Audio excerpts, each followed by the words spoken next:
नमस्कार, जय हिंद, वंदे मातरम। सभी का अभिनंदन है एनडीसी निशुल्क क्लासेस में। और इस निशुल्क धारा में आप सभी का अभिनंदन। आज हमारी जो व्याकरण की क्लास है 19 नंबर क्लास है। कल लाइव में जो आकर आपसे कुछ चर्चाएं की उसको सीरियसली लेवें। सेकंड ग्रेड फर्स्ट ग्रेड भर्ती जो है वो बहुत जल्द आने वाली है।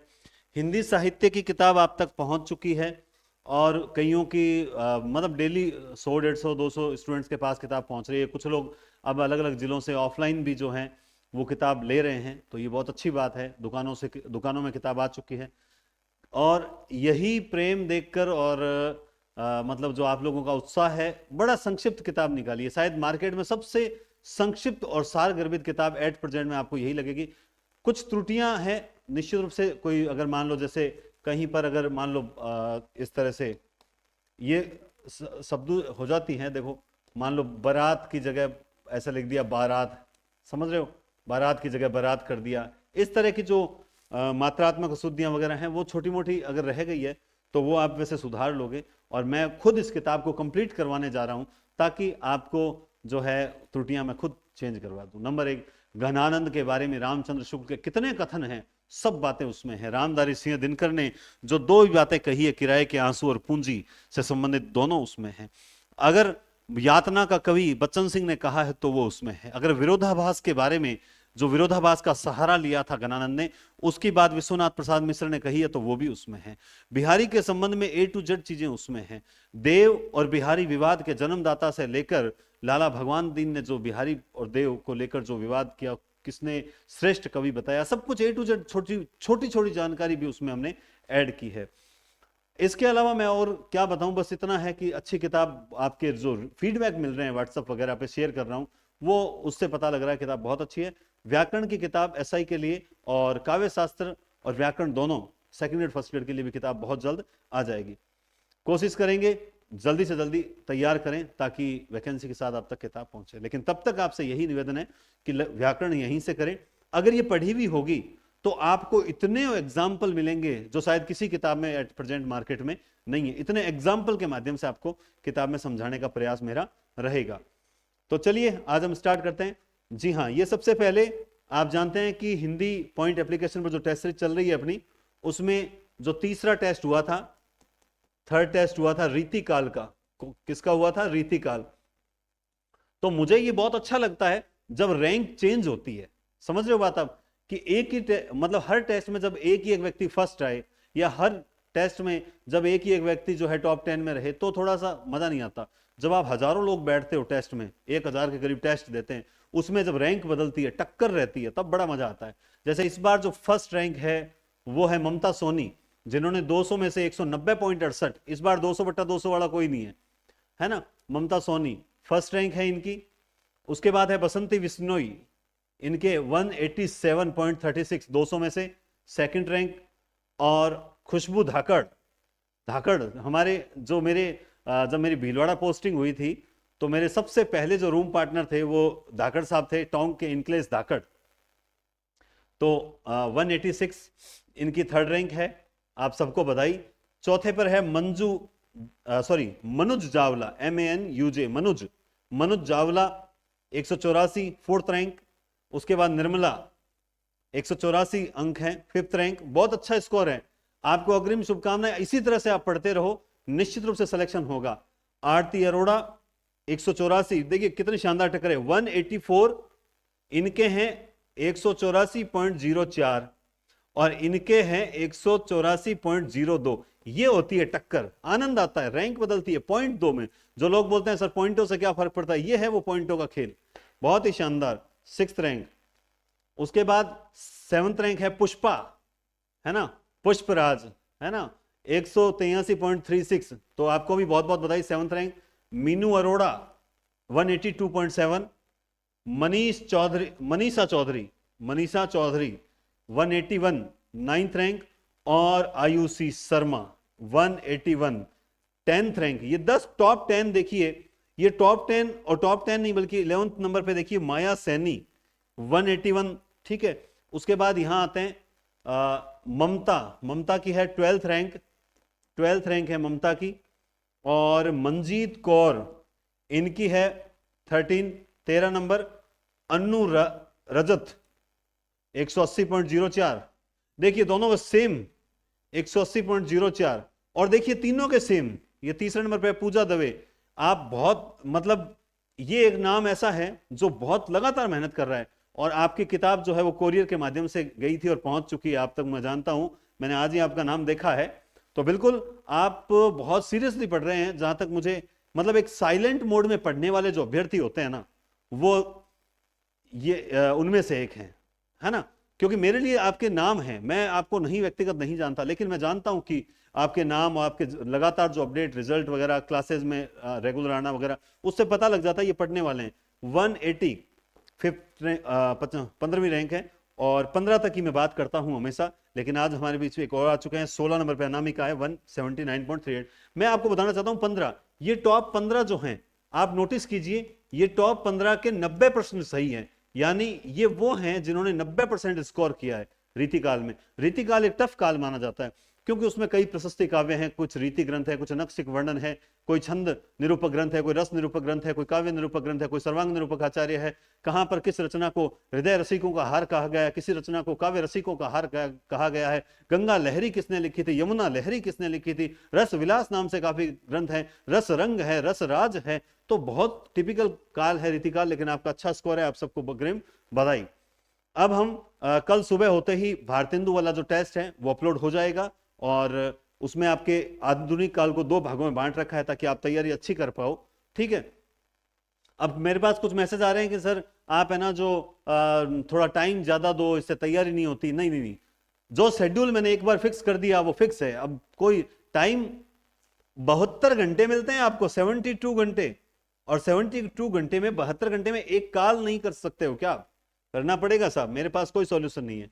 अगर आपको सिलेक्शन चाहिए तो आपको इसी अकॉर्डिंग चलना पड़ेगा, वरना ये देखो ये लोग कैसे पढ़ रहे हैं, आपको पढ़ना पड़ेगा। लेकिन अगर आप टेस्ट नहीं दे रहे हैं तो आप अपने पैरों पे कुल्हाड़ी मार रहे हो। नहीं हो, आप अपने पैरों पे कुल्हाड़ी नहीं मार रहे हो, आप कुल्हाड़ी पर ही पांव मार रहे हो। अगर आप लगातार जो है वो पढ़ाई अभी तक आपने शुरू नहीं की है तो आपने कुल्हाड़ी पे पांव मार दिया, इस तरह की हरकत है आपकी। अभी तक समझ जाना समय है, अभी तक समझ जाना समय है। बार बार असफलता जो होती है ना, मनोबल गिरा देती है। याद रखना, बहुत कम होते हैं जो उठकर आ जाते हैं, उस पर भगवान की असीम कृपा होती है, बहुत कृपा होती है, तब वो उठ पाते हैं, वरना नहीं होता। सब कुछ नहीं मिलता है किस्मत में, याद रखना। इसलिए थोड़ा सा जी जान लगा के तैयारी करो कि इस बार बेड़ा पार। चलिए हमारी सेकंड क्लास में हम चलते हैं। अव्ययभाव समास हमने कर लिया, तत्पुरुष समास के बारे में आज आपको बड़े शानदार शानदार उदाहरण बताने जा रहा हूं मैं। तो आप देखिए, तत्पुरुष समास एक ऐसा समास जिसका दूसरा पद प्रधान होता है। मैं बहुत अच्छी चीजें बताऊंगा आपको, दूसरा पद प्रधान होता है। मेरा काम आपको समास पढ़ाना नहीं है, समास तो ये वही है जो किताबों में है, समास तो ये वही क्लासेस में पहले पढ़ा चुका हूं। मैं आपको कुछ आज नए शब्द बताऊंगा, मैं आपको कुछ ऐसी चीजें बताऊंगा कि स्टूडेंट जो है वो कंफ्यूज क्यों होता है, वो चीजें मैं आपको बताऊंगा, इसलिए आपको इस क्लास में अच्छा मिलेगा। इसका दूसरा पद प्रधान होता है लिंग वचन कारक। ये तीनों जो लिंग वचन कारक, जो उत्तर पद होता है, जो दूसरा पद होता है, उत्तर का मतलब ही होता है बाद, उत्तर का मतलब ही क्या होता है? बाद। तो जो दूसरा पद होता है या फिर जो उत्तर पद होता है, उसके लिंग वचन कारक, उसके लिंग वचन कारक बदल जाते हैं। बदल जाते हैं क्या? नहीं, दूसरे पद के अनुसार विभक्ति आती है, दूसरे पद के अकॉर्डिंग विभक्ति आती है। जैसे हमने बात की थी राजपुत्र, तो हमने इसको किया था राजा का पुत्र। क्यों किया था? क्योंकि ये विभक्ति का इसलिए आई क्योंकि यहां पुल्लिंग था। अगर ये राजा की रानी होता तो इसका मतलब ये विभक्ति इसलिए आई है क्योंकि यहां रानी है। समझ रहे हो बात आप? तो दूसरे पद के अनुसार जो है वो विभक्ति बदलती है। इसमें कर्ता व संबोधन, तत्पुरुष के जब भेद पढ़ते हैं तो तत्पुरुष के 6 भेद होते हैं। कितने भेद होते हैं? 6। और वही 6 जो कारकों में होते हैं। कारकों में जो एक तो कर्ता होता है वो इसमें शामिल नहीं होता, और एक लास्ट में जो होता है संबोधन, वो इसमें नहीं होता। इसलिए इसमें 2 हटा दो तो 6 भेद बचते हैं। तत्पुरुष समास के प्रमुख प्रकार आप देख सकते हैं, और इनकी जो विभक्तियां होती हैं, जैसे कर्म की होती है को, करण की होती है से द्वारा, संप्रदान की को के लिए, है ना, को के लिए, संबंध की काके की रारे नाने नी, ये विभक्तियां आपको देखने को मिलेगी।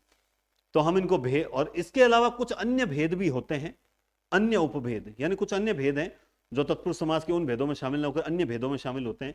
उनमें लुप्त पद है, अलुक है, उपपद है, और एक जो संस्कृत का है मूल रूप से, जिसे माना जाता है प्रादि तत्पुरुष। प्रादि तत्पुरुष मैंने आज तक इसे कभी पढ़ाया नहीं है क्योंकि हमारे हिंदी में इसका कोई रोल नहीं है, लेकिन मैंने आज सोचा है कि इस बार आपको ये प्रादि तत्पुरुष के बारे में भी दो चार चीजें मैं आपको बता दूंगा, ताकि आप दो चार ही चीज बताऊंगा, 4 लाइन में आपका प्रादि तत्पुरुष कंप्लीट हो जाएगा, उसके बाद आप एक भी उदाहरण गलत नहीं करोगे। तो ये हम अभी पढ़ेंगे। अब शुरू करते हैं कर्म तत्पुरुष। सबसे पहले कर्म तत्पुरुष, कर्म यानी को विभक्ति आएगी। क्या आएगी? को। इसके जो उदाहरण होते हैं, तो सर ये तो आपने उदाहरण लिया है, अब हम विभक्ति लगा लेंगे, इसमें नया क्या है? मैं आपको बहुत सी चीजें नहीं बताऊंगा, आप देखते जाओ। सबसे पहले परलोक गमन, तो आप जब इसका विग्रह करोगे तो क्या होगा? परलोक को गमन, परलोक को गमन। सिद्धि प्राप्त,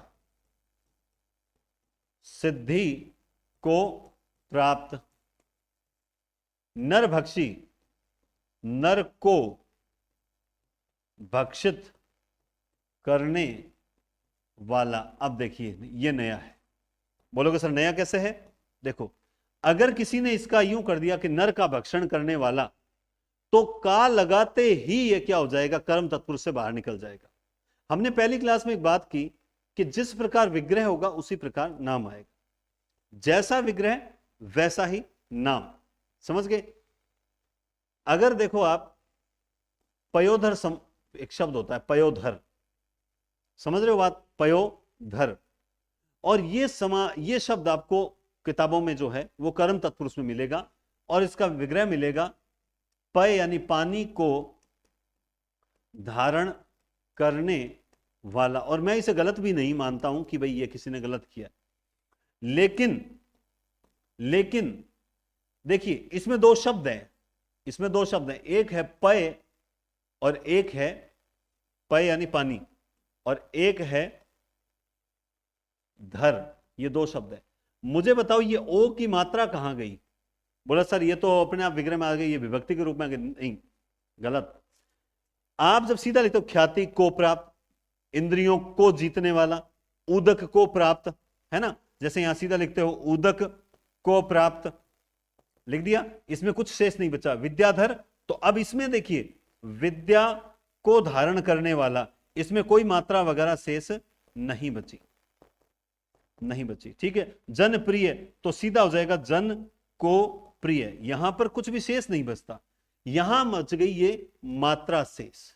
और जब इस प्रकार से कुछ मात्राएं वगैरह शेष बच जाती है, तो फिर हमें कर्म तत्पुरुष है माना इसमें, लेकिन फिर हमें तत्पुरुष का ये कर्म तत्पुरुष में आने से पहले अगर ऑप्शन में एक दूसरा भेद है, इनमें से कोई हो जाएगा। अब बोलोगे सर इनमें से कौन सा होगा? उपपद होगा, लुप्त पद होगा, फिर कौन सा हो जाएगा?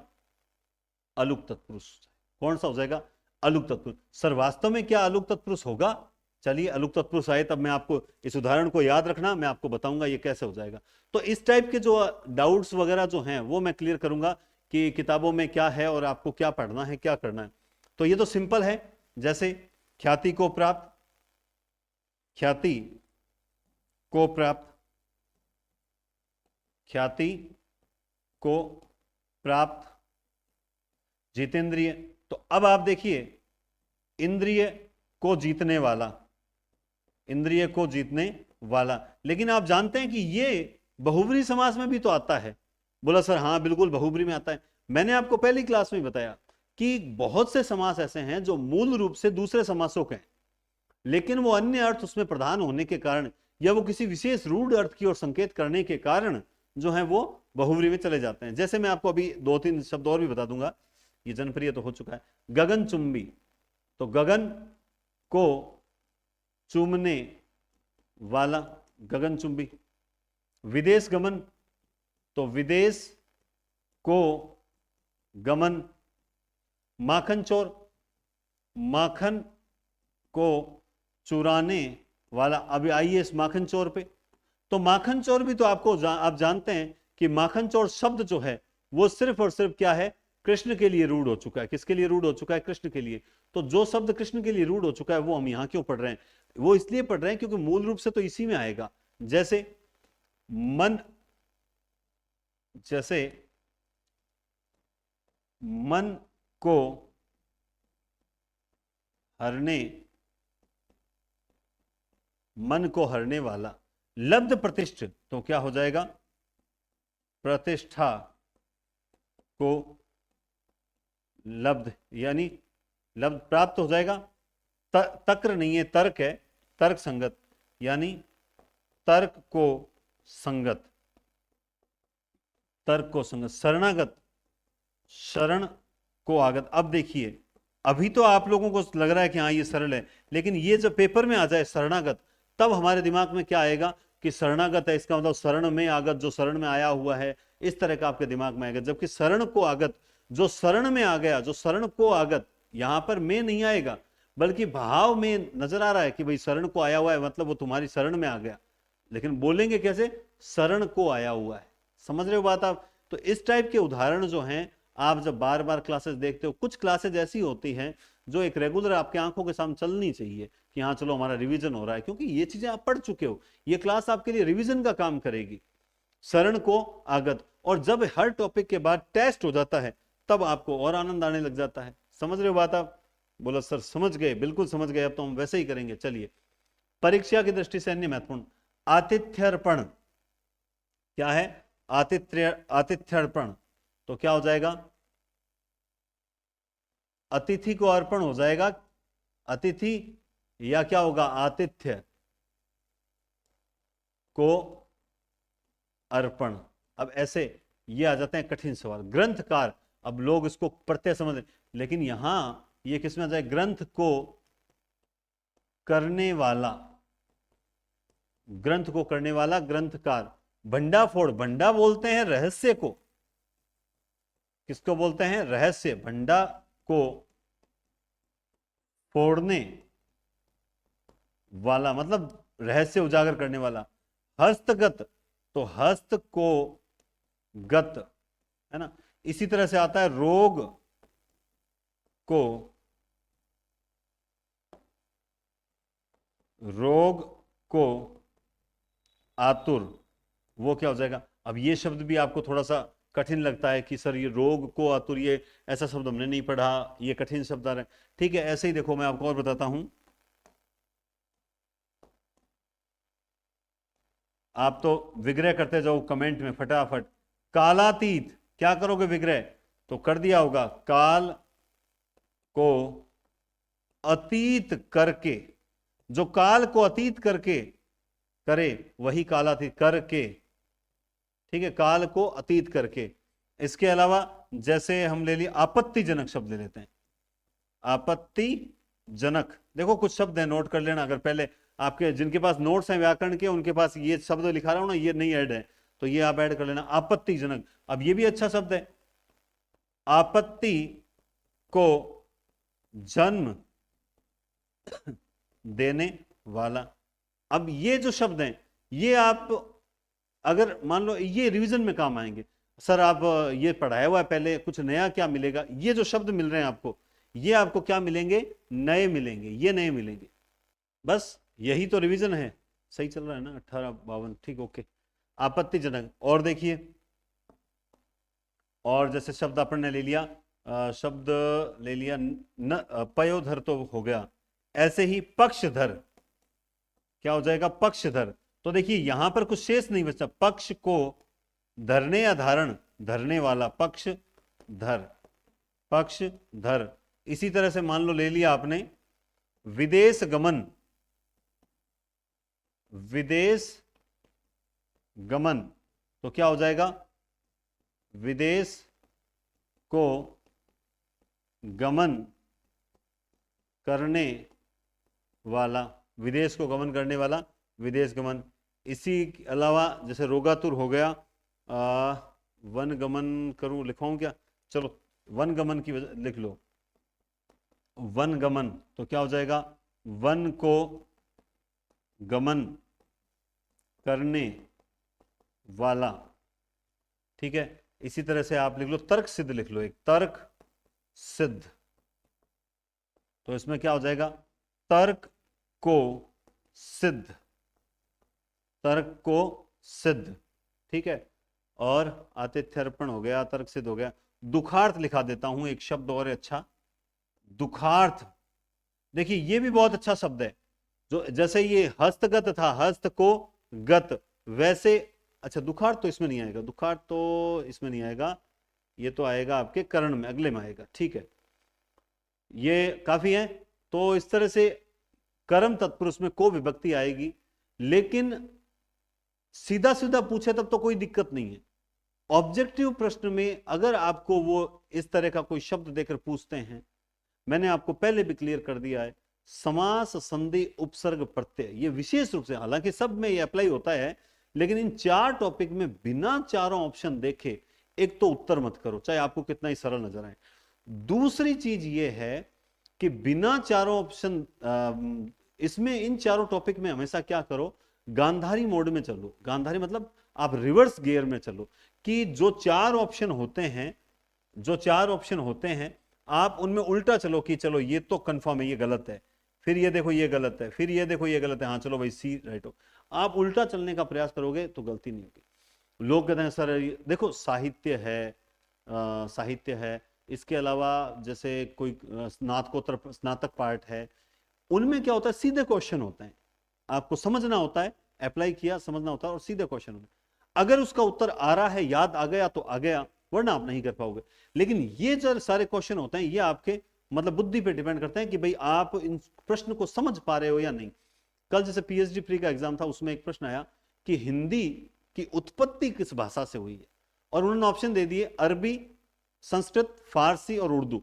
तो अब यहां पे उसने हिंदी भाषा शब्द की उत्पत्ति नहीं पूछा कि हिंदी शब्द की उत्पत्ति किस, उन्होंने पूछा हिंदी भाषा ही कहां से निकली है। तो अब ये इसमें बहुत से स्टूडेंट कंफ्यूज हो कि नहीं हम तो सर फारसी करके आ गए, क्योंकि डॉक्टर नगेंद्र की किताब में खोलते हैं तो लिखता है वो हिंदी किस भाषा का शब्द है, वहां पर लिख रखा है। ऐसे सरल सरल क्वेश्चन गलत कर देते हैं, तो आप थोड़ा सा जरूर ध्यान रखें। कर्ण तत्पुरुष की विभक्ति होती है से या द्वारा। चलो कर्ण तत्पुरुष को देखते हैं। इसमें आप जानते हैं जो होता है साधन, आपको ऐसा लगेगा साधन, या इस कर्ण को मैं अक्सर बोलता हूं कारण भी, आप कारण से भी आप समझ लेते हो भाई। अकाल पीड़ित यानी वो क्या है, अकाल से पीड़ित, वो अकाल पीड़ित है। रेखांकित तो रेखा द्वारा अंकित है। तुलसीकृत तो क्या हो जाएगा, तुलसी द्वारा कृत। ईश्वर प्रदत्त, ईश्वर द्वारा प्रदत्त। बाणाहत तो बाण से आहत। हस्तारक्षित तो हस्त से आरक्षित। अभावग्रस्त, अभाव से ग्रस्त। हस्तलिखित, हस्त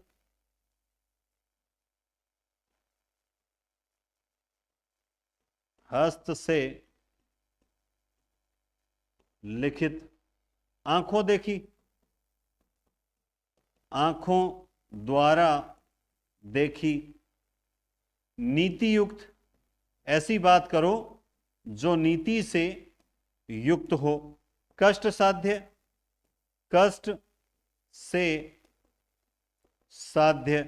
इसी तरह से अभी मैंने एक शब्द बोला था, आपको याद आ गया, दुखार्थ। क्या बोला था, दुखार्थ। तो दुखार्थ मतलब दुख,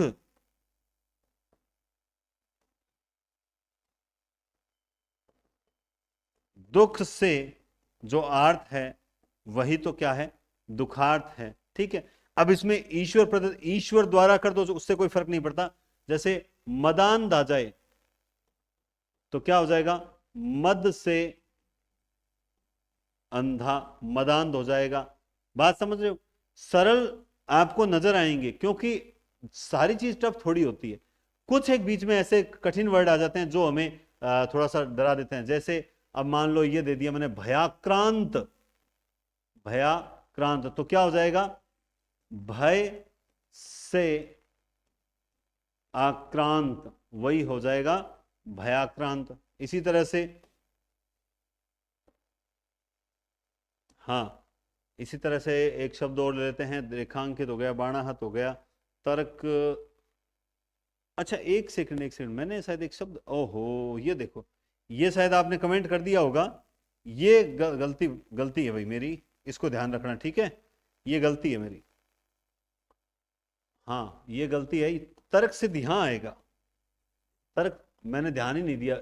हाँ जैसे मैं आपको बताऊं अभी, जैसे कल वाली क्लास में जो ऑब्जेक्टिव क्लास हुई थी अपनी, जो कल सुबह, उसमें लुईपा का ग्रंथ, वहां मैंने लिख दिया चर्या चर्या विनिश्चय, जबकि मैं चर्या चर्या विनिश्चय ही लिखना चाहता था, लेकिन मैं पूरी बात नहीं बता पाया, तो वो लुईपा का ग्रंथ नहीं है, कणहपा, कणहपा नहीं, उसे चणहपा कह के याद करते हैं, तो चर्या चर्या विनिश्चय याद होता है, और 74 ग्रंथ लिखने वाला कणहपा था। लेकिन लुईपा के बारे में चर्या चर्या विनिश्चय ग्रंथ में क्या लिखा हुआ है वो बताने वाला था, लेकिन वो बात अधूरी रह गई थी, जो मैं आपको कल सुबह वाली क्लास में बताऊंगा। तो तर्क सिद्ध मतलब ऐसी कोई बात जो तर्क द्वारा सिद्ध की गई हो, ऐसी कोई बात जो तर्क द्वारा सिद्ध की गई हो, वो होती है तर्क सिद्ध, है ना। ये थोड़ा मैंने अभी ध्यान नहीं दिया, लेकिन अभी मेरे पकड़ में आ गई।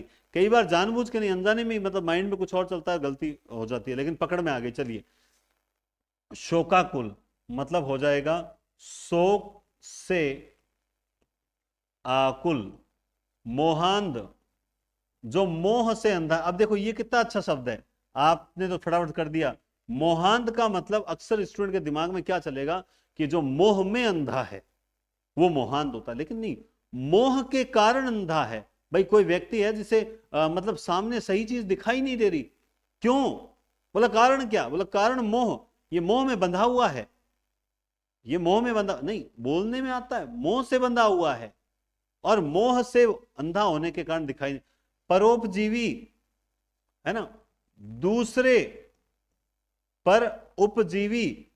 अब देखो ये आपको समझ आ गया, पर धन उपजीवी, लेकिन इसका विग्रह करेंगे तब क्या होगा, पर उपजीवी। और मैंने ये आपको पहले भी ये शब्द बता रखा है, कोई आज नया नहीं बताया।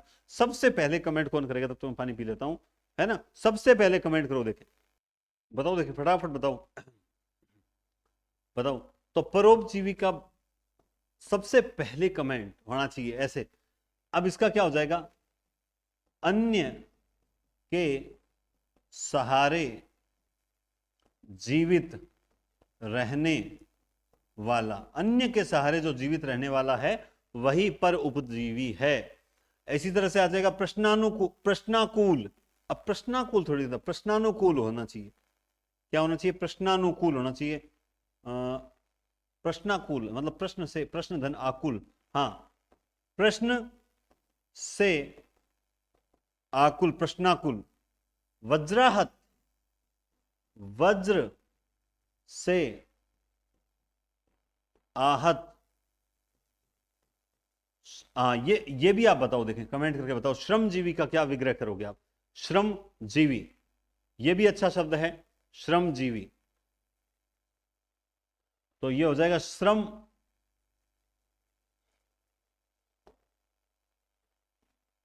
बताओ देखें, श्रमजीवी, श्रम सेम ऐसे ही होगा कि श्रम के सहारे जीवित रहने वाला, या कुछ और होगा, के सहारे होगा या नहीं होगा, बस इतना ही देखना है, बाकी सब सही है, बस यहां कुछ नहीं लगेगा।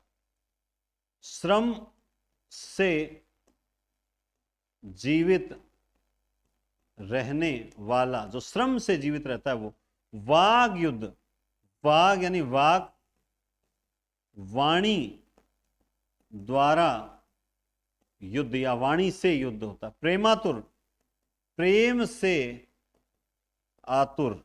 अब देखिए ये तो हम पढ़ते हैं यहां पर, और वो रोगातुर पढ़ते हैं, रोग को आतुर। अरे तू क्यों रोगातुर बना हुआ है, गंदी जगह पर बैठा है, तू रोगातुर है, रोग को बुला रहा है, ऐसे ऐसे बोलेंगे।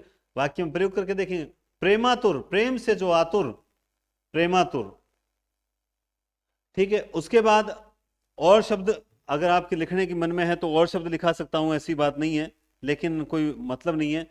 जैसे एक एक शब्द मुझे याद है, एक शब्द याद है, पंत प्रणीत, एक शब्द आता है प्रणीत, पंत प्रणीत, पंत प्रणीत यानी पंत द्वारा प्रणीत। क्या ये सही विग्रह है और क्या ऐसा शब्द आपने सुना है? बस ये आपको जवाब देना है ना? पंत द्वारा प्रणीत। हाँ, अब इसमें ये जरूर हो सकता है कि आप ये कह दो सर पंत के द्वारा प्रणीत, तो हाँ सही है, पंत के द्वारा प्रणीत। अब कई बार हमें इस तरह के जब शब्द आ जाते हैं पंत प्रणीत, हमें प्रणीत का ही नहीं पता होता कि अरे ये समझ नहीं आता। कोई बात नहीं, नहीं समझ आया तो घबराने की जरूरत कहां है। 100% ज्ञान किसको है संसार में? किसी को नहीं है। इसीलिए तो क्या है, उल्टा उल्टा पिरामिड शैली से चलो। ये एक नहीं पता, लेकिन बाकी तीन तो पता होंगे, तो आप उस तरीके से चलो, आप अपने आप उत्तर तक पहुंच जाओगे। मैं उदाहरण भी देता हूं कि जैसे एक बार 2014 सेकंड ग्रेड के अंदर एक अलंकार पूछा गया था, तो उसमें वो अलंकार आउट ऑफ सिलेबस था, वो आउट ऑफ सिलेबस था, उसमें था ही नहीं। लेकिन उसमें, क्योंकि उसमें 4 ऑप्शन थे, तो उनमें एक ऑप्शन था काव्य लिंग, और उस पंक्ति में काव्य लिंग अलंकार ही था।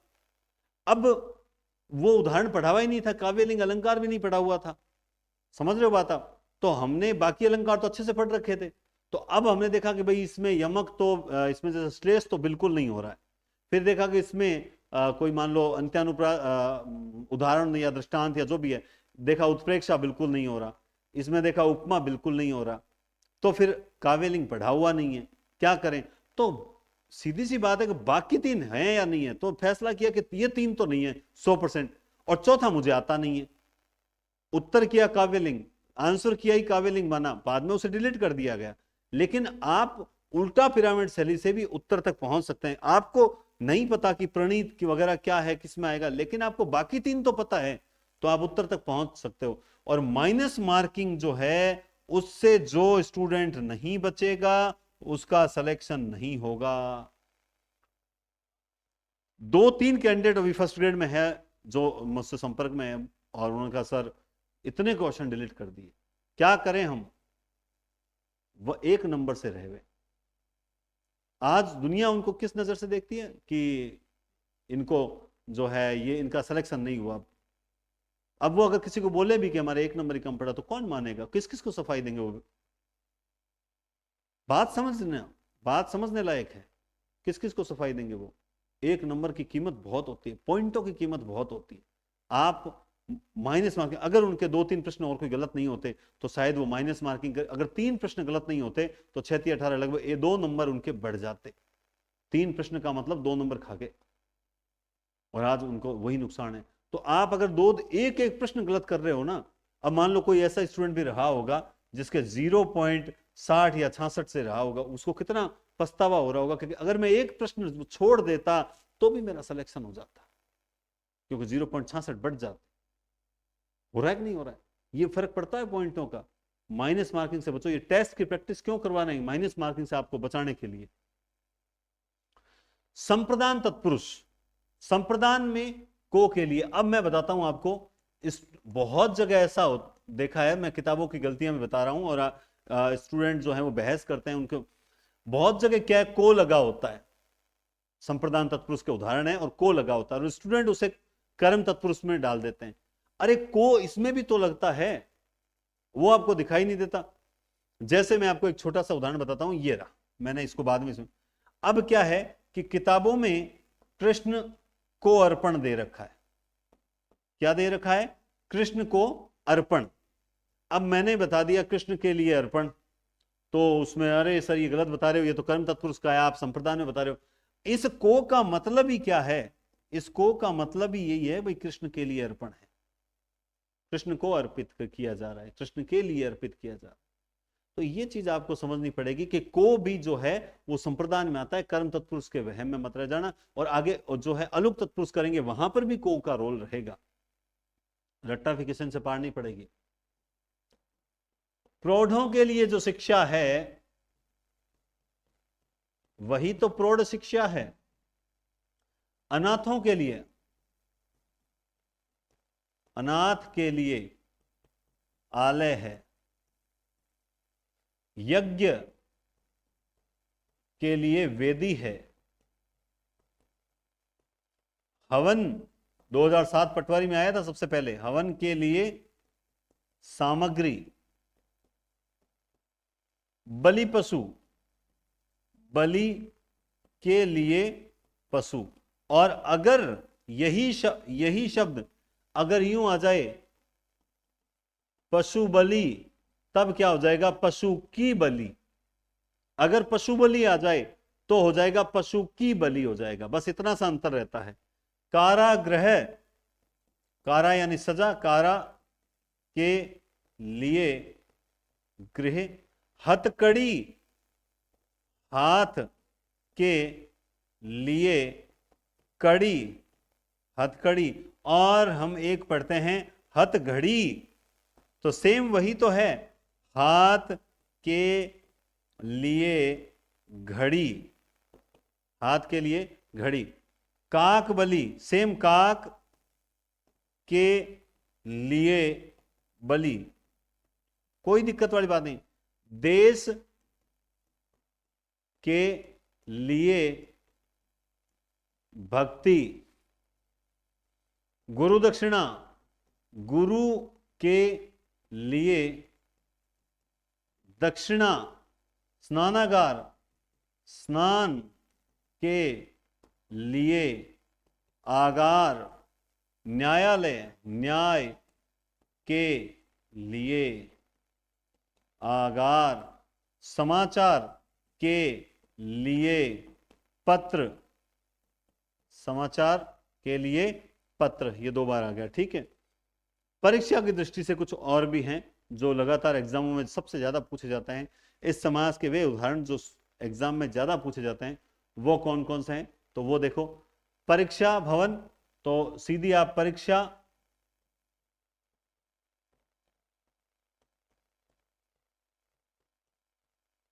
परीक्षा के लिए भवन। बाला के लिए अमृत। यज्ञ, मुझे पता है आप तुरंत बोल रहे हो मेरे साथ साथ और लिख रहे हो। ऋण के लिए भूमि। रेल के लिए भाड़ा। सत्याग्रह, सत्य के लिए आग्रह। अब देखो, ये पितृ को दान, पितृ को दान कीजिए, मतलब पितृ के लिए, पितृ के लिए दान कीजिए। महंगाई,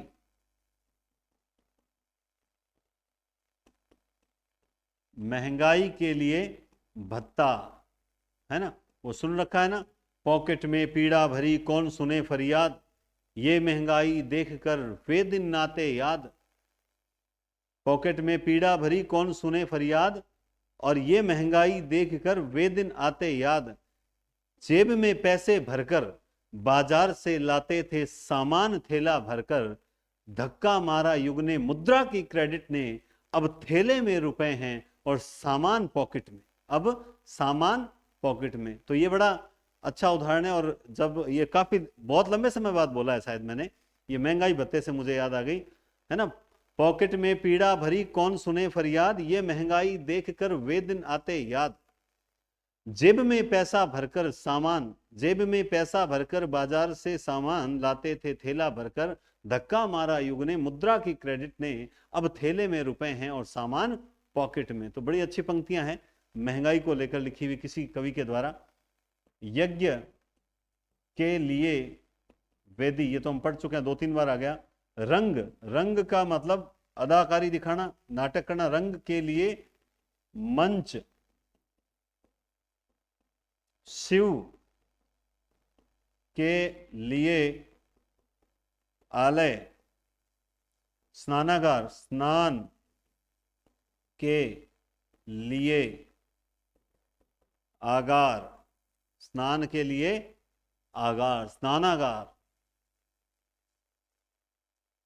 ठीक है। बस संप्रदान में अब आप कहोगे सर इसमें देखो मेन एग्जाम की दृष्टि से ये काफी इंपॉर्टेंट है, इसमें कुछ ऐसा नहीं। अब जैसे मान लो यूं मान लो जैसे कोई उदाहरण रह जाए, कोई काकबली कोई रहा नहीं, जैसे जनहित की बात करूं मैं, अभी आप पढ़ के आए थे,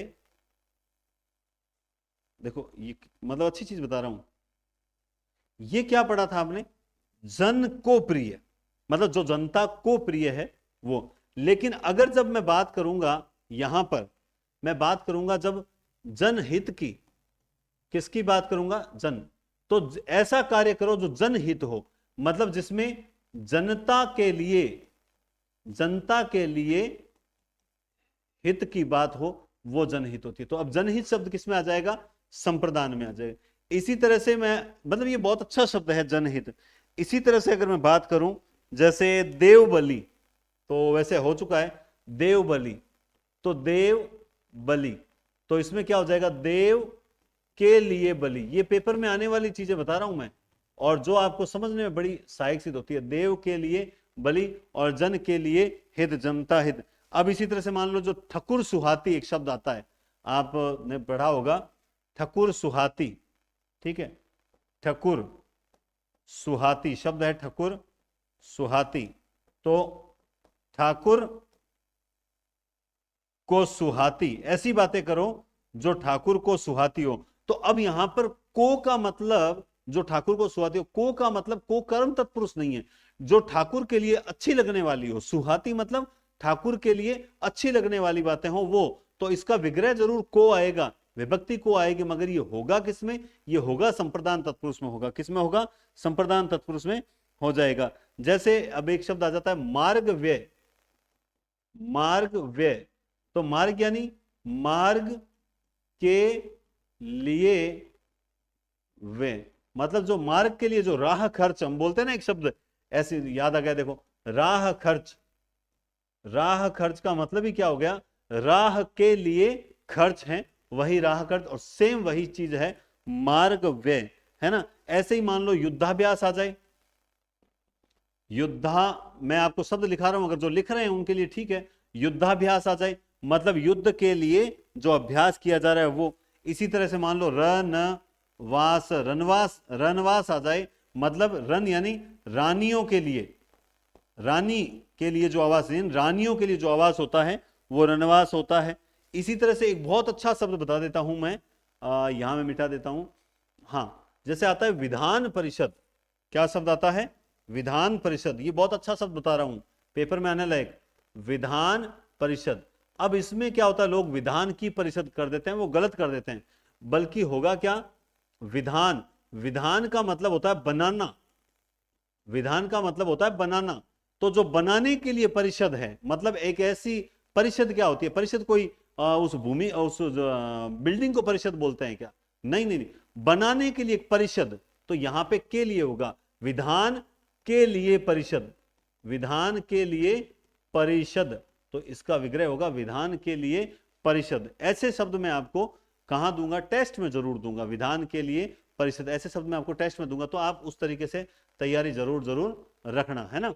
विधान परिषद, विधान के लिए परिषद, परीक्षा भवन वगैरह ये हो गए। तो और शब्द बताते हैं, चलिए।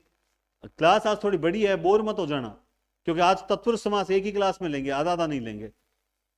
अपादान तत्पुरुष, इसमें से विभक्ति लगती है और से अलग होने का भाव है, तो अलग होने का भाव, जैसे देश से निकाला, तो देश से उसको अलग कर दिया, बिल्कुल सर कर दिया। पाप से मुक्त, पाप से मुक्त यानी पाप से अलग हो गया। धर्म से विमुख, जो धर्म से क्या हो गया, अलग हो गया। सेवा से निवृत्त, क्या हो गया, सेवा से निवृत्त हो गया। भय से भीत, जो भयभीत होगा, मान लो अपन किसी चीज से भयभीत होते हैं तो उससे दूर हटते हैं कि नहीं हटते हैं, बोला सर दूर हटते हैं, हटते हैं, इसका मतलब हम क्या हो रहे हैं, जो भय उत्पन्न करने वाली जो चीज है उससे हम क्या हो रहे हैं, दूर हो रहे हैं। पथ भ्रष्ट, तो हो जाएगा पथ से जो भ्रष्ट है, ठीक है। नगरागत, नगर से जो आगत आया हुआ है, यानी वो नगर से अलग हो चुका है। ऋण जो से, जो ऋण मुक्त हो जाते हैं, तो ऋण मुक्त।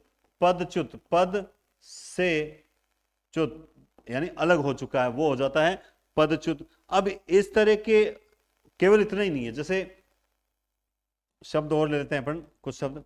जैसे शब्द आ गया कर्म भिन्न, नोट कर लो अगर चाहते हो तो। कर्म भिन्न एक अच्छा शब्द भी मैंने आज पढ़ा था, आज दिन में या कल पढ़ा था, कर्म भिन्न। तो अब इसका विग्रह क्या हो जाएगा? कर्म से भिन्न, जो कर्म से अलग हो चुका है, जो कर्म से भागता है, भिन्न है, वो कर्म भिन्न है। अब हम लोग क्या करते हैं, ये विभक्ति चिन्ह देख लिया, जैसे मान लो एक शब्द और बता देता हूं ऐसा कैसा, कर्म विमुख। तो इसमें क्या होता है, योजक चिन्ह लगा होता है, और जो रटके जाते हैं, जिनको रटा हुआ है कि योजक चिन्ह तो है, वो द्वंद्व में होता है, वो गलत करेंगे। तो क्या हो जाएगा, कर्म से विमुख जो होते हैं वो कर्म विमुख हो जाते हैं। इसके अलावा जैसे दूरदर्शन, ये तो शायद आगे आ जाएगा, दूर से दर्शन, दूरदर्शन हो जाएगा दूरदर्शन, दूर से दर्शन, दूरदर्शन, ये भी एक इसमें अच्छा शब्द आ जाता है। ठीक है, इसके अलावा तो और क्या कोई शब्द नहीं। हाँ, एक उत्तर के कोई शब्द आना था, जैसे जैसे जन्मोत्तर शब्द क्या है, जन्मोत्तर। तो अब इसमें क्या हो जाता है, जन्म से उत्तर। उत्तर का मतलब क्या होता है दोस्तों, उत्तर का मतलब होता है बाद, यानी जो जन्म से बाद की बात है, जन्मोत्तर। तो जन्म से उत्तर मतलब जन्म के बाद। अगर आप बाद लगाओगे तो विभक्ति के आ जाती है, इसलिए बाद शब्द नहीं लगा सकते, एज इट इज इन्हीं को प्रयुक्त करना पड़ेगा। तो इसका विग्रह होगा जन्म से उत्तर, जन्मोत्तर। तो ये उत्तर जो शब्द लगता है ना, ये भी बड़ा काम का है, ठीक है ना, उत्तर शब्द को याद रखना। और राजद्रोह, लोक भय, हाँ, जैसे शब्द आ गया लोक भय, तो लोक भय का विग्रह क्या हो जाएगा, लोक से भय। ठीक है, और निष्कासन वो तो कोई खास नहीं है, देश निष्कासन तो आप कर दोगे। शब्दातीत, एक ये शब्द बहुत अच्छा लगा मुझे, शब्दातीत, ये शब्द शब्दातीत, इसमें क्या होता है, शब्द से अतीत। अतीत का मतलब ही क्या होता है, परे, दूर, परे। तो शब्दातीत मतलब ये, जैसे कालातीत, ठीक है, शब्दातीत, कालातीत तो पहले तो नहीं आ गया ना कहीं, वो अलग है, ये अलग है, आया तो नहीं है, दिखाई तो नहीं दे रहा, कष्ट साध्य है, इसमें भी नहीं है। हाँ ये देखो, ये देखो, ये शब्द अलग है, काला, काल को अतीत करके। अब यहां शब्द एक जैसे होते हैं, जैसे भी प्रेमातुर रोगातुर था, लेकिन यहां हम जो बात कर रहे हैं शब्दातीत, इसका मतलब शब्द को अतीत करके नहीं, इसका जो अर्थ निकलेगा वो है शब्द से अतीत, यानी जो शब्द से परे है, जो शब्द से दूर है, वो चीज है शब्दातीत। तो ये भी बड़ा अच्छा उदाहरण है। इसके अलावा परीक्षा उपयोगी कुछ चीजें और देखते हैं। आवरणहीन तो हो जाएगा आवरण से हीन, जो आवरण में नहीं है, जो आशा से अतीत है, ऐसी बात मत करो जो आशा से अतीत, परे। अतीत का मतलब, अतीत जिस शब्द के पीछे लग रहा है कहीं ना कहीं वो सोचने वाली बात है, आशा से अतीत। गुरु भाई, तो यहां पे हो गया गुरु के संबंध से, गुरु के संबंध से भाई। ये दूरदर्शन तो आ गया, दूर से दर्शन, ठीक है, नेत्र से हीन, बहिर से आगत, सस का, अच्छा सस, ये गड़बड़ हो गई है ना, बिल्कुल गड़बड़ हो गई, मुझे याद आ गया, ये यहां मिस्टेक है भाई, ये यहां नहीं आएगा, ये भी नहीं आएगा, समझ गए बात आप, ये भी नहीं आएगा। हाँ, ये आ जाएगा, जन्म से अंधा, पद से दलित, जल से जात, यानी जो जन्मा हुआ है। आदिवासी कौन होता है, जो आदि से वास करने वाला।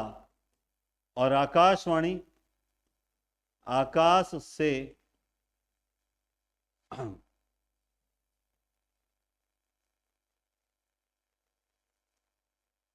हाँ, इसका लिखो, इसका कमेंट करो, अब तक आपने जो भी कमेंट किए आकाशवाणी का कमेंट करो। आकाशवाणी क्या होगा, इसका कमेंट आपको करना है। इतनी देर में तो आ जाना चाहिए, लोगों ने टाइप कर दिया। अच्छा सब था, आकाश से आगत वाणी, आकाश से आगत वाणी, आकाशवाणी, समझ गए बात आप? तो ये होता है आपके तत्पुरुष समास। क्या होता है? तत्पुरुष समास। अब वो इसमें आते हैं, वो सैनिक शब्द काके की रारेरी, ये सब सिंपल है वैसे, काके की रारेरी नानेनी वाले सारे शब्द इसी में आएंगे। तो इसमें आप देखो राजपुत्र, तो आप राजा का पुत्र, राज सैनिक तो सेम वही राजा के सैनिक, ठीक है। गंगा जल तो सेम वही गंगा का जल, ठीक है। राष्ट्रपति, तो अब देखिए राष्ट्रपति निश्चित रूप से राष्ट्र का पति, तो आप जानते हैं कि ये पद विशेष है, तो ये अपने आप में कहां चला जाता है? विशेष पद होने के कारण बहुव्रीहि में ऑटोमेटिकली ये चला जाता है राष्ट्रपति, पद विशेष होने के कारण। दीप शिखा, तो दीप की शिखा मंत्री परिषद,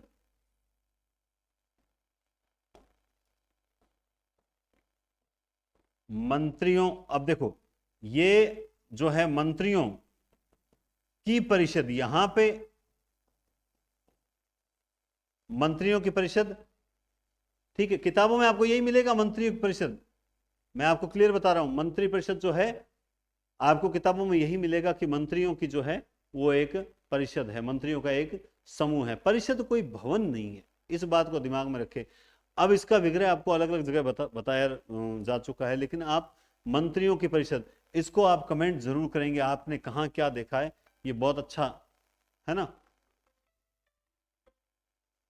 मंत्री क्या, अच्छा आप ये भी देखें कि क्या इसका के लिए होगा तो क्या कारण होगा, ये शब्द मैं यहां छोड़ूंगा, ये शब्द मैं नेक्स्ट क्लास में पहले आता ही सबसे पहले यही पूछूंगा।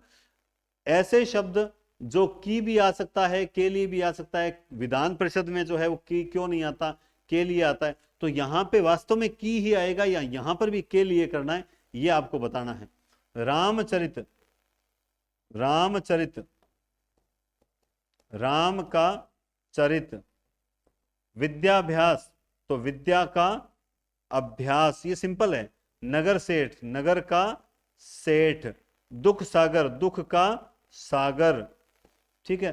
राजमाता, राजा की माता, ठीक है। सूर्य का अस्त, गंगादक, गंगा का जल, उदक। लो, अब देखो ये शब्द लोक का नायक, ये अच्छा शब्द है। कैसे अच्छा शब्द बताता हूं, ये शब्द लोक नायक, लेकिन जैसे ही आपको ये शब्द पूछा और मान लो वाक्य के संदर्भ में दे दिया कि लोक नायक ने अंग्रेजों के छक्के छुड़ा दिए, अब लोक नायक में लोक के नायक ने, ऐसा होगा नहीं। लोक नायक अब रूढ़ हो चुका है किसके लिए? बाल गंगाधर तिलक जी के लिए। तो समझ गए बात आप? तो यहां पर ये शब्द हम निश्चित रूप से संबंध तत्पुरुष में पढ़ते हैं, मगर ये रूढ़ शब्द है एक तरह से बाल गंगाधर तिलक के लिए। तो अगर वो वाक्य में दे देगा तो आपसे इसका जो है अर्थ क्या निकलवा लेगा? बहुव्रीहि समास निकाल लेगा। सर आपने हमें संबंध में पढ़ा रखा था, तो समास वगैरह के क्वेश्चन जो हैं वो लॉजिकल होते हैं, थोड़े से आपको समझ के करने होते हैं, और पेपर में लोग हाँ रटते हैं, इन संज्ञा सर्वनाम विशेषण वगैरह इनको करते हैं, जबकि असल में गलत जो होते हैं वो क्वेश्चन वो आ जाते हैं अनेकार्थी, पर्यायवाची, ये समास शब्द गलत हो जाते हैं। अमृत की धारा, विश्व का विद्यालय, कन्या का दान, जगत का नाथ। अब ये जगत का नाथ है, ये भी आप जगन्नाथ, विष्णु के लिए आता है ये शब्द, पालनहार के लिए आता है, तो निश्चित रूप से ये बहुव्रीहि में चला जाता है। लेकिन यहां ये मूल रूप से किसका है? संबंध तत्पुरुष का ही माना जाता है। परीक्षा की दृष्टि से महत्वपूर्ण उदाहरण है, ये भी शानदार उदाहरण है। एक सेकंड, सही चल रहा है 54। आज एक मैसेज बहुत ज्यादा आ रहा है, और वो मैसेज आ रहा है कि सर किताब के साथ हमारी फोटो जो है वो आपने क्यों नहीं डाली टेलीग्राम पर? इतने स्टूडेंट्स की डाल दी सर।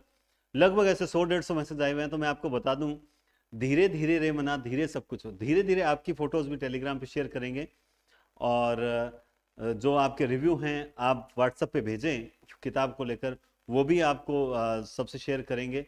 और इसके अलावा जैसे वीडियोस जो भेज रहे हैं, बहुत अच्छे अच्छे वीडियोस अभी भी हमारे पास कुछ सेव रख रखे हैं, धीरे धीरे एक एक दिन में एक एक वीडियो शेयर करेंगे, ताकि कुछ स्टूडेंट्स देखे भी, एक साथ घास नहीं काटनी, कुछ उन्हें देखे भी, इसलिए हम जरूर शेयर करेंगे। आप सब लोगों का जो स्नेह है वो मैं यहां रखता हूं, सर पे स्वीकार करता हूं। आप निश्चिंत रहें, आपकी वीडियो जरूर शेयर किए जाएंगे। चलिए, तो यहां पे हम पढ़ रहे हैं अक्षांश। तो सिंपल सी बात है, अक्ष का अंश, राजसभा, राजा की सभा, मतदाता, मत का दाता यानी मत को देने। अब देखो, मतदाता को, अब एक ऐसा ऐसा शब्द है कि मत को देने वाला, क्या ये सही बैठ जाएगा? आपको बोलने में सही लगेगा मगर है नहीं, आपको बोलने में सही लगेगा मगर है नहीं। मत का दाता, जो मत को देने वाला है वो मतदाता कहलाता। तो मत का दाता, बस इसका विग्रह यूं ही होगा। सौर मंडल, तो सूर्य का मंडल। इसी तरह से ग्रंथावली, तो ग्रंथ की अवली, तो ग्रंथ की नहीं हो सकती, ग्रंथों की अवली होती है। शास्त्रानुकूल, शास्त्र, तुम जो भी बात करो वो शास्त्र के अनुकूल होनी चाहिए, शास्त्रानुकूल। रविवार, सोमवार, ये सारे आ जाते हैं। रवि का वार होता है रविवार, सोम का वार सोमवार। लाख का पति, वो लखपति कहलाता है। दूध का सागर, दुग्ध सागर। सेनाध्यक्ष, सेना का अध्यक्ष। अमचूर, आम का चूर्ण, अमचूर। करुणा का सागर, करुणा का सागर, ये इसमें आ जाएगा। समझ गए बात आप? तो बिल्कुल ये भी अच्छे उदाहरण आपको मैंने बता दिया। अब इसी तरह से और भी अच्छे उदाहरण आपको बता सकता हूं। जैसे मैं हाँ, जैसे आप शब्द नोट करना चाहते हो तो लिख लो कार्यभार, और मैं बोलूंगा सिर्फ इन शब्दों, कार्यभार यानी कार्य का भार। ठीक है, इसी तरह से अच्छा शब्द बताता हूं आपको, आत्मनियंत्रण। ये भी इसी समास का उदाहरण है, कार्यभार, आत्मनियंत्रण। रवि का वार ये हो गया, सूर्यमंडल हो गया। ठीक है, इसके अलावा आप लिख लो कर्म योग, कर्म योग। नोट कर रहे हैं, ये उनके लिए कहा। ठीक है, इसी तरह से लिखना चाहते हो लिख लो ऋषि कन्या, जितने याद आएंगे सब बता दूंगा, ऋषि कन्या है। इसके अलावा गंगाजल हो चुका है, ग्रंथावली हो चुकी है। चरित्र पतन, चरित्र पतन, ये भी किसमें आ जाएगा? ये भी इसी में शामिल हो जाएगा, चरित्र पतन। जल धारा, जैसे अमृत धारा थी, जल धारा, ये भी इसी का हो जाएगा। चर्म रोग, ये भी देखो उदाहरण बहुत हैं, कितने लिखाऊं उतने कम है। ठीक है, जन संगठन, ये भी अच्छा है, जन संगठन, ये भी अच्छा है। ठीक है, इसके अलावा तो और क्या, गृह स्वामी, गृहपति वगैरह, ये सारे लिखवाने से कोई मतलब नहीं है, भीड़ करनी है। आइए अधिकरण तत्पुरुष पे चलते हैं। इसके बाद जो लास्ट में आएंगे जो तीनों अन्य पद, वो उसमें कुछ लॉजिक आपको अच्छी चीज मिलेगी। स्वर्गवास, स्वर्गवास, तो ये अब आगे देखो, स्वर्गवास यानी स्वर्ग में वास, वही स्वर्गवास।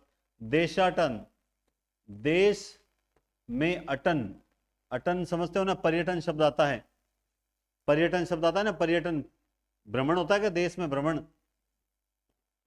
कवियों, कवियों में पुंगव, पुंगव किसे बोलते हैं? पुंगव यानी श्रेष्ठ। गृही में प्रवेश, गृह प्रवेश। नरों में अधम, नरों में, देखो ये कितना अच्छा उदाहरण है, नरों में। अब है, अब इस शब्द को आप अगर, इस शब्द को अगर आप यूं ले लो कि अधम है जो नर, तब तो ये चला जाएगा कर्मधारय में। लेकिन जैसे ही आपने इसका विग्रह किया नरों में अधम, तो ये रह गया अधिकरण तत्पुरुष में। तो इसीलिए मैंने आपको पहली क्लास में बता दिया कि आप जैसा विग्रह करोगे नामकरण उसी के अकॉर्डिंग होगा, ये रट के मत बैठो, है ना। आप में बीती, आप बीती, या आप पर बीती, शीर्ष पर स्थित है वही तो शीर्षस्थ है। पेट दर्द, पेट में दर्द। हवाई यात्रा, हवा में यात्रा जो होती है, हवाई यात्रा, हवाई जहाज नहीं है यहाँ पे। देखो आप देखो आप दो तीन शब्द करके आए। आपने किया था, आपने किया था जनहित, तो इसमें हमने किया था जन के लिए जो हितकारी चीजें हैं वही जन के लिए हित। हमने किया था जन प्रिय, तब हमने इसमें विभक्ति लगाई थी जन को प्रिय लगाई थी। और यहां पे देखो लोकप्रिय, अब लोक के सेम ले लेते हैं, सेम नहीं, जो लोक में प्रिय है वो लोकप्रिय है, ठीक है ना, जो लोग। और जनप्रिय जनता को जो प्रिय है, जन आम जन को, और जन के लिए हित, एक जैसे शब्द नजर आते हैं लेकिन इनका जो है अर्थ अलग अलग, विग्रह अलग हो जाता है, विभक्ति अलग लग जाती है, ध्यान रखें। मुनि श्रेष्ठ तो सीधा हो जाएगा मुनियों में श्रेष्ठ। अब मान लो इसमें कोई ले ले, मुनियों में श्रेष्ठ, इसको कोई ले ले कि सर इसको तो हम यूं कर दें श्रेष्ठ है जो मुनि, तो जैसे ही आप इसका विग्रह करोगे श्रेष्ठ है जो मुनि, तुरंत ये कर्मधारय में चला जाएगा। और मुनियों में श्रेष्ठ करोगे तो ये अधिकरण में रह जाएगा। विश्वविख्यात तो विश्व में विख्यात, विश्व में विख्यात। वनवास, वन में वास, वनवास। हर फन मौला, हर फन, फन यानी क्षेत्र, हर फन में जो मौला है, लेकिन जो तो लगाना ही नहीं है, जो तो लगाते कर्मधारय में चला जाएगा। पदासीन, पद पर आसीन, ठीक है। जीव दया, जीवों पर दया, जीवों पर दया। सर्वोत्तम, सर्व में उत्तम, सर्वोत्तम, सर्वोत्तम क्या क्या हो जाएगा, सर्व में उत्तम। बस ये चीजें हैं। परीक्षा की दृष्टि से अन्य महत्वपूर्ण, परीक्षा की दृष्टि से अन्य महत्वपूर्ण उदाहरण देखो, नीति निपुण, तो सिंपल सा हो जाएगा नीति। नीति मतलब नीति में निपुण, नीति में निपुण। मुझे पता है आप लोगों में से कई तो फल पर आसक्त, आप में से कई तो जो है वो थक चुके होंगे। लेकिन ये सोचिए कि मैं भी तो 1 घंटे से जो है यहां पर आपके सामने खड़ा खड़े पढ़ा रहा हूं कि नहीं पढ़ा रहा हूं। तर्क कुशल, तर्क में कुशल पढ़ा रहा हूं ना, तो थकान नहीं होनी चाहिए पढ़ते टाइम। काहे की थकान, मन में मौजी है ना, जो मन में मौजी है ना, मनमौजी, जो मन में अपना मस्त रहने वाला। मौजी का मतलब क्या होता है, मस्त रहने वाला, मन में ही मस्त रहने वाला। और देखो ऐसा नहीं है, मैं हमेशा डांटता ही हूं, जो पढ़ने से थकता है उसको डांटता हूं, चाहे ऑफलाइन हो चाहे आप ऑनलाइन हो। यहां पर भी ऑफलाइन में भी 2 घंटे कम से कम मैं साहित्य करवाता हूं, तो 2 घंटे में से पहले अगर कोई, आजकल तो कोई बोलता भी नहीं है, पढ़ते रहते हैं चुपचाप, है ना, तो 2 घंटे में वहां पर भी खड़ा रहता हूं, 2 घंटे आपके सामने लगभग यहां खड़ा रहता हूं। कैसे सर 2 घंटे थोड़ी होते हैं, आपकी क्लास शुरू होने से पहले मुझे क्लास तैयार करनी पड़ती है, उसके बाद आपको पढ़ाना पड़ता है, उसके बाद अपलोड करना पड़ता है। फिर मैं जब आपके वो क्लास तैयार करता हूं, जो ऑब्जेक्टिव वाली कल हुई नहीं तो मैं सुबह दे नहीं पाया, तो मुझे एक जिम्मेदारी है कि करनी पड़ेगी। चलो बीच में मिस कर दी कोई नहीं, लेकिन दूसरे दिन तो देनी पड़ेगी। तो ये जो चीज है, थकना नहीं चाहिए। अगर मैं थक जाऊं तो थकना तो मना है, थकना तो मना है ना। काव्य निपुण, काव्य में निपुण। और देखिए सब्र का फल मीठा होता है, अभी आप थोड़ी देर देखोगे। रण में जो वीर है वही तो रणवीर है। सत्ता, सत्ता पर आरूढ़, सत्ता पर आरूढ़। वाक यानी वाणी, वाणी में वीर, वाक वीर। समझ गए बात आप। तो ये शानदार। अब देखिए क्लास के अंत में कुछ एनर्जेटिक चीज मिल रही है, और सबसे पहला मिल रहा है अलुक तत्पुरुष। क्या मिल रहा है, अलुक तत्पुरुष। इस समास में सबसे इंपॉर्टेंट बात बता रहा हूं, अलुक तत्पुरुष। इस समास में प्रथम पद के साथ कारक चिन्ह किसी न किसी रूप में विद्यमान रहता है। मतलब आप जब भी कोई 2 शब्द होते हैं, जैसे राजा, राज सैनिक शब्द था, तो जब आप इनमें क्या करते हो, एक शब्द अलग कर लिया और दूसरा शब्द अलग कर लिया और बीच में लगा देते हो विभक्ति, तो बीच में कुछ कोई विभक्ति वगैरह शेष नहीं बचती, नहीं बचती, एक नहीं बचती। ये अक्सर स्टूडेंट कहते हैं कि सर ये धनंजय तो बहुव्रीहि में आता है, सर ये फलाना तो इसमें आता है, सर हम क्या करें, कैसे कैसे पता लगाएं किसी शब्द के अंदर अलुक तत्पुरुष है या नहीं है। तो मैंने एक बहुत शानदार तरीका खोज कर निकाला, और वो ये निकाला जिससे मेरे कभी गलत नहीं हुआ, और वो आपको तरीका बता रहा हूं जो पहले भी मैंने बताया है। देखिए आप जब भी इन अलुक तत्पुरुष के किसी भी शब्द को जब 2 टुकड़ों को अलग करोगे, जैसे मृत्यु और जय, तो देखो बिंदी शेष बच गई। धन और जय, बिंदी शेष बच गई। ऊंट टांग, ऊंट और टांग, प शेष बच गया। युद्ध और स्थिर, मतलब इसमें क्या बच गई, ई की मात्रा शेष बच गई। जैसे आप युद्ध और यहां पे हो जाएगा स्थिर, लेकिन यहां ये ई की मात्रा जो थी ये शेष बच गई। वाचस्पति, तो वाच यानी वाक हो जाएगा, और पति ये स शेष बच गया। मन, मनसिज, तो अब देखो मन में जन्म, मन और ज से जन्म लेने वाला, इस सी का यहां पर क्या काम है, मन हो गया और एक जन्म लेने वाला हो गया, ज यानी जन्म लेना। तो ये जो शब्द, इसी तरह से मैंने आपको वो उदाहरण बताया था पयोधर, पयोधर में भी पय हो गया और एक धर हो गया। तो ये जो ओ की मात्रा ये कहां है, यानी ये मूल रूप से पयोधर देखा जाए ना, तो वो कर्म तत्पुरुष की बजाय इस अलुक तत्पुरुष में शामिल होना चाहिए, तब सही चीज होगी। ये अलुक तत्पुरुष को समझने की बहुत ही बेस्ट ट्रिक है कि आप इस तरह से अलुक तत्पुरुष को जो है वो समझ सकते हैं कि इनमें दोनों शब्दों को, दोनों पदों को अलग करने के बाद भी कुछ शेष रह जाता है, कुछ शेष, और वही विभक्ति के रूप में आता है। जैसे मृत्यु को जय करने वाला, ये देखो जो शेष बचा था वो व्यक्ति के रूप में आ रहा है। धन को जय करने वाला, ऊंट पटांग में ऊंट और प से पर टांग, ऊंट पर टांग।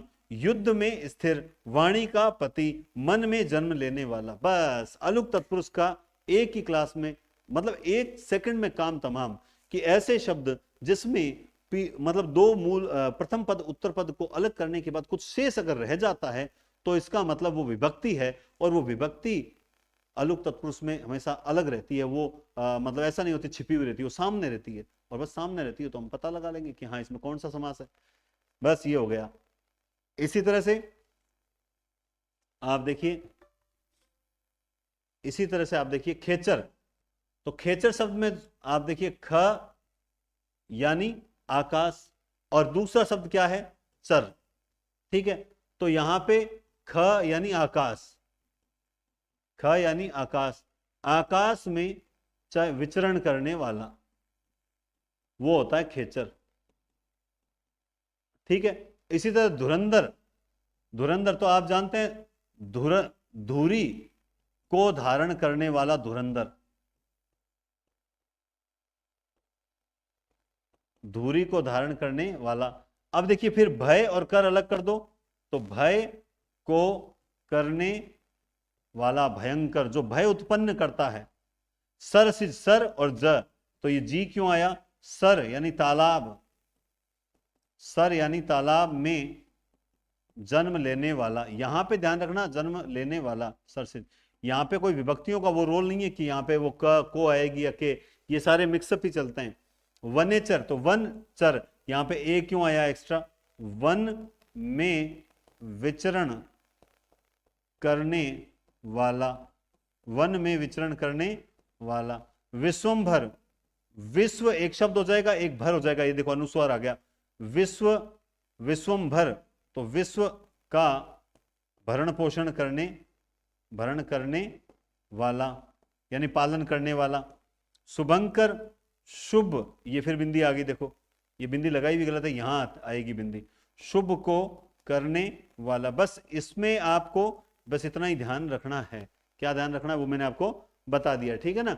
तो ये होते हैं अलुक तत्पुरुष, जिसको आप बहुत बड़ी इजी से, मतलब बहुत आसान तरीके से समझ सकते हो। अब आइए उपपद में। उपपद जो तत्पुरुष होता है इसमें दूसरा पद प्रधान नहीं बल्कि प्रत्यय होता है, और कुछ लोग तो इस उपपद तत्पुरुष के सभी उदाहरणों को ही प्रत्यय मानने लगे हैं आजकल, जबकि ऐसा नहीं है। और ये जो प्रत्यय होता है ये हमेशा क्या करता है, ये क्रिया संबंधी प्रत्यय है, ये क्रियात्मक है। मैं इसको यूं मान लेता हूं, मैं समझाता हूं तो कहता हूं ये क्रियात्मक। जैसे जलधि, धी का मतलब धारण करना, जलज, ज का मतलब जन्म लेने वाला, जन्म लेना। द्वीप, ये प्रत्यय हैं और प्रत्यय क्रियात्मक सारे, मतलब क्रिया, पालन कर, ठीक है, पालन करना। मधुप, पालन करना, ठीक है। ग का मतलब गमन करना, ख यानी आकाश, आकाश में गमन करना। स्वर्णकार, कार का मतलब ही क्या हो जाएगा, करने वाला। जलचर, चर का मतलब ही क्या हो जाएगा, विचरण करना। समझ गए बात आप। पादप यानी ये भी क्या हो जाएगा, पालन, नहीं नहीं नहीं, पादप यानी पीने वाला, यहां पर हम लेंगे जो पैरों से पीता है, पादप, है ना। निशाचर, यही विचरण करना, विचरण करना। जलद देने वाला, जलद यानी देने वाला, बस ये तरीका है।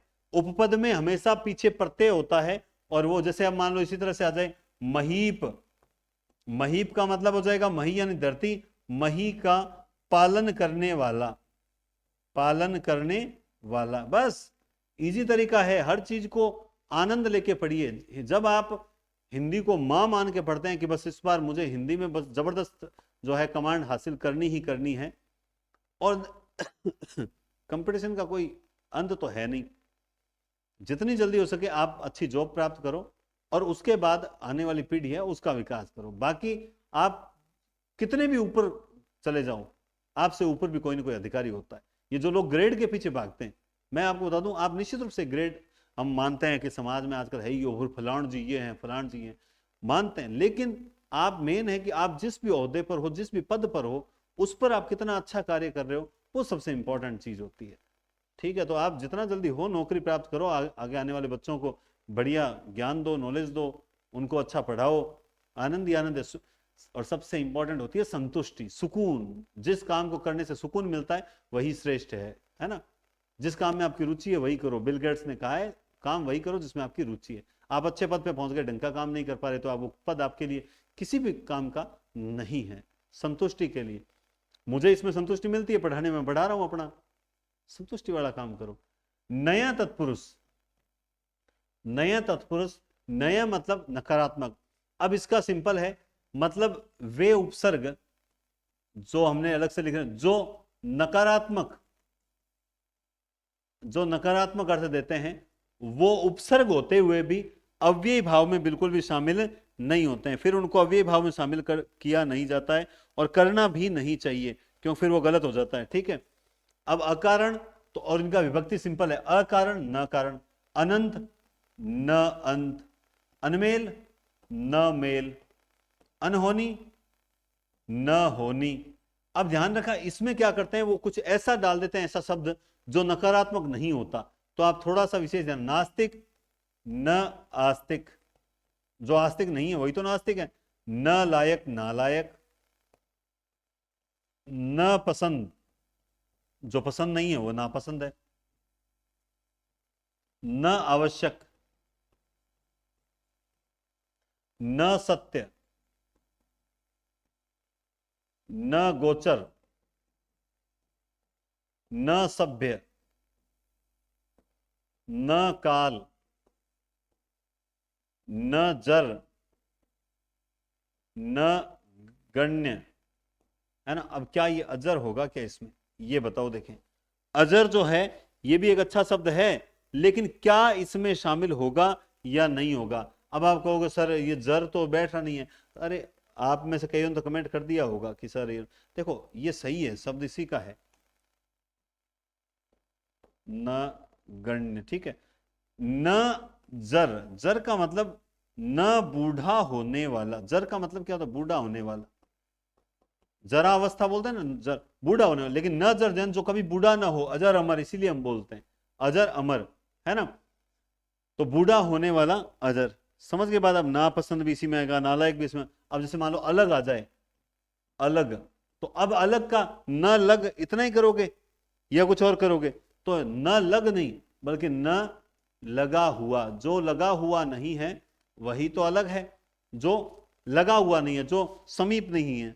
ठीक है ना, इसी तरह से अछूत न छूत, ठीक है, अचल न चल, अचेतन न चेतन, न सभ्य, अकाल न काल, अटल, जैसे अटल आ जाए शब्द, अटल, अटल, अब ऐसे शब्द अच्छे आते हैं।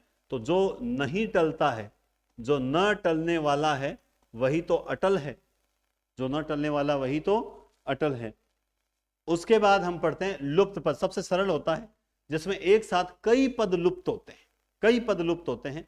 जैसे आप देख सकते हैं, इसे मध्य पद लोपी समास भी कहते हैं, इसमें मध्य में काफी पद लुप्त हो जाते हैं, तो इसमें केवल एक चिन्ह नहीं बल्कि पूरा का पूरा पद ही लुप्त हो जाता है। इसीलिए इसमें जैसे दही बड़ा शब्द है, तो दही में डूबा, मैं सिर्फ वो पद लिखूंगा जो यहां पे लुप्त हुआ है, इतना पद के पद लुप्त हो गए। दही में डूबा हुआ बड़ा, वन मानुष, तो वन में रहने वाला मानुष, तो ये इतना पद लुप्त हो गया। कृतान्न तो घी में पका हुआ अन्न, इस प्रकार से होना ही। ठीक है, अब इसमें कुछ लोग कहते हैं घी से पका हुआ, घी साधन है उसके पकाने का, लेकिन वो घी के अंदर जाकर पकता है। ठीक है, वायु में चलने वाला यान, अब देखिए इतना पद लुप्त हो गया। गुड़, गुड़ में मिली हुई धानी, गुड़ में मिली हुई धानी या धान। पर्णशाला, पर्ण यानी पत्तों से बनी हुई शाला, ये देखिए। रेलगाड़ी, रेल द्वारा, सॉरी रेल यानी पटरी, रेल पर चलने वाली गाड़ी। बैलगाड़ी, बैलों द्वारा खींची जाने वाली गाड़ी। पकौड़ी, पकी हुई बड़ी, है ना। तो ये सारे के सारे उदाहरण इसमें होते हैं। इसमें क्या होता है, एक चिन्ह नहीं, को, के, की, से वगैरह चिन्ह नहीं, बल्कि पूरे के पूरे पद ही लुप्त होते हैं। इसीलिए इसका मध्य पद लोपी समास या इसे लुप्त पद समास भी कहा जाता है। अब मैं आपको यहां पर प्रादि तत्पुरुष भी थोड़ा सा बता देता हूं। प्रादि तत्पुरुष भी आपको थोड़ा सा बता देता हूं। यहां पर इसको मिटा देता हूं। यहां दो चीज बताऊंगा, ज्यादा आपको संस्कृत में नहीं जाना है, फिर भी आपको बता देता हूं हिंदी वालों को। प्रादि तत्पुरुष, एक होता है प्रादि तत्पुरुष। इसमें आप इतना ध्यान रख लो कि 4 उपसर्ग बता रहा हूं मैं आपको, वो उपसर्ग आप याद रख लेना। एक तो है प्र, एक है परा। क्या है? प्र, परा। एक है अप, एक है प्रति। ये कितने उपसर्ग हो गए? 4। प्र, परा, अप, प्रति। और इसके अलावा कुछ विद्वानों के अनुसार, कुछ विद्वान कहते हैं उप, एक और एक उप उपसर्ग है, और ज्यादा से ज्यादा एक ले लो तो अपितु ले सकते हैं, लेकिन जरूरत नहीं है। उप 5 उपसर्ग हैं ये, प्र, परा, अप, प्रति, उप। अगर ये उपसर्ग किसी के आगे, किसी शब्द के आगे अगर लिखे हुए हैं, तो उस शब्द में आपको, अगर अव्ययी भाव ऑप्शन में नहीं है तो फिर ये होगा प्रादि, अव्ययी भाव नहीं है तो फिर होगा प्रादि। तो वो सारे इसमें आएंगे। और मुख्य रूप से इसमें ये प्र, परा, प्रति 3 ही है। कौन से? प्र, परा, प्रति। मैंने आपको ये 5 इसलिए लिखा है कि कुछ विद्वान अलग बताते हैं कि फलान जी हैं, हरदेव बारी हैं, वो ये बताते हैं, कोई कहता है वो ये बताता है। इसलिए मैंने आपको कहा ये 4-5 उपसर्ग विशेष ध्यान रखो। अब जैसे शब्द, कैसे? जैसे शब्द आ गया अतिवृष्टि। निश्चित रूप से इसमें हम सोचेंगे कि भाई अव्ययी भाव समास होगा, लेकिन अति उपसर्ग है और ऑप्शन में ये है। ठीक है, अति उपसर्ग, हाँ अति भी बिल्कुल ठीक है। ठीक है, ऐसे इसी तरह से अतिवृष्टि हो गया। हाँ, प्रतिदिन, तो अब यहां पे भी प्रति उपसर्ग लग गया। ठीक है, इसी तरह से प्रतिध्वनि। हम ये सब सारे अव्ययी भाव में करके आए हैं, इसीलिए मैं अलग से नहीं पढ़ाता हूं कभी, लेकिन पहली बार आपको बता रहा हूं कि ये 4-5 उपसर्ग हैं, पर, परा, अप, प्रति, उप और एक अति। ये उपसर्ग अगर किसी शब्द के पीछे हैं तो आप हमेशा ध्यान रखो कि अगर अव्ययी भाव ऑप्शन में नहीं है तो फिर उसमें प्रादि तत्पुरुष होगा। प्रादि तत्पुरुष के उदाहरण आपको बता रहा हूं। ठीक है, इसके अलावा तो हाँ, उपदेव लिख लो एक, उपदेव, उप से, प्र से लिख लो आप प्रगति। क्या लिख लो? प्र से लिख लो आप प्रगति। इसके अलावा प्राचार्य, प्रत्यागत, ये लिख लो प्राचार्य। इसके अलावा लिख लो प्रत्यागत, है ना, प्रत्यागत। और क्या लिखें? प्रतिमूर्ति। प्रतिमूर्ति। देखो मैं शब्द लिखा रहा हूं, व्याख्या नहीं करवा रहा हूं आपको। इनके शब्दों के अर्थ लिखने, मैं कल क्लास में आते ही आपको इसका अर्थ बताऊंगा कि इनका विग्रह जो है वो क्या होगा, प्रतिमूर्ति। और एक लिख लो लास्ट, प्रपर्ण।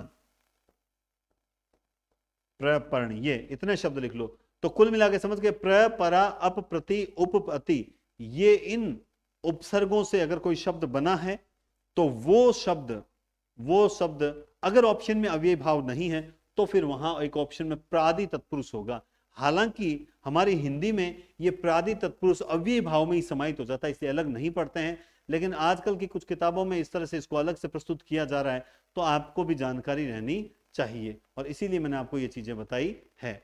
ठीक है, तो ये आज की क्लास थोड़ी बड़ी हो गई है, लेकिन निश्चित रूप से अब बड़ी है तो कोई बात नहीं, लेकिन तत्पुरुष को एक साथ करवाना था मुझे एक ही क्लास में, तो ये बढ़िया चीज है, इसलिए अच्छा है। और बाकी मुझे बताने की जरूरत नहीं है, हम इस पर डिस्कस करते हैं कि हिंदी पॉइंट एप्लीकेशन पर जो टेस्ट दे रहे हैं, टेस्ट सीरीज हैं, वो जरूर आप परचेज करें। उससे आपको थोड़ी प्रैक्टिस होगी, नोट्स सारे मिल जाएंगे, और बुक जो है अपनी वो इस एप्लीकेशन पर आपको मिल रही है। लेकिन एज फार एज जितना पॉसिबल हो, आप अपने नजदीकी दुकानदार से बोलें कि किताब मंगवाएं, वो आपको मंगवा देंगे। और किताब मार्केट में आ चुकी है, बहुत बच्चे मार्केट से ही परचेज करके ला रहे हैं और फोटोज भेज रहे हैं, तो उनका यही कहना है। ठीक है, तो बहुत बहुत धन्यवाद, टेक केयर। और आपसे यही कहेंगे, लाइक शेयर एंड सब्सक्राइब करें और सपोर्ट करें। बहुत जल्द अपना 1 लाख का परिवार होगा, तो आपको जितनी खुशी होगी उससे ज़्यादा मुझे खुशी होगी। और जब ऐसा होगा तो निश्चित रूप से इस खुशी में कुछ उपहार आपको भी मिलेंगे। तो ये खुशी जल्द से जल्द हम सबको मिले, मुझे 100 केक की और आपको कुछ कुछ मेरी ओर से कुछ अच्छा गिफ्ट मिले। इसी आशा के साथ आपसे यही उम्मीद है कि आप सपोर्ट बराबर जारी रखेंगे। मैं पूरी मेहनत के साथ आपको पढ़ाता रहूंगा। बहुत बहुत धन्यवाद, टेक केयर और शुभ रात्रि।